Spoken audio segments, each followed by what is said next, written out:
Hi, this is Tutor Nick P, and this is Word Origins 49.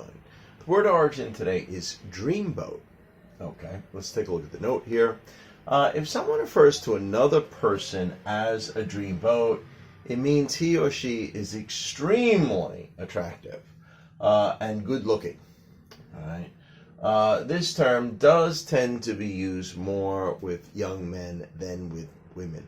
Yeah, I almost always hear it used with men. I really almost can hardly think of any examples of it being used with women. Anyway, let's continue here. The origin is believed to come from a 1936 hit song named When My Dreamboat Comes Home. Okay, it was originally written and performed by Guy Lombardo. So a guy originally wrote it. And when we see here, some of the famous artists that did sing it.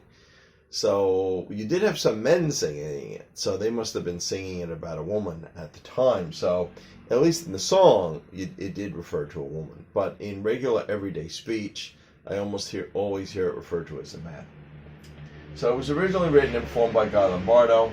However, the song has been remade many times and sung by numerous famous artists, such as Patsy Cline, Brenda Lee, Fats Domino, Ray Charles, Bing Crosby, and even Bugs Bunny sang it in a cartoon. Now, these were all a while ago. I mean, I don't know anybody recently that did it, but that doesn't mean that the term doesn't exist anymore. The term is still around. You still might hear somebody referred to as a handsome guy as a dreamboat.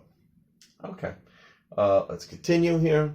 The song makes reference to the return of one's love in a romantic way, and they're almost referring to them as, well, they are referring to them as the dreamboat. Their dreamboat is their love that's coming back.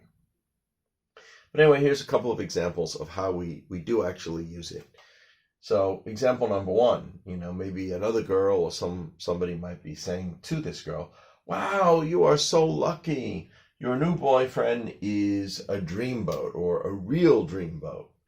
Or number two here, you might have many handsome male actors in the past have been referred to as dreamboats. All right, so these are two examples. These are two ways that you might hear it be used. Anyway, I hope you got it. I hope it's clear. Thank you for your time. Bye-bye.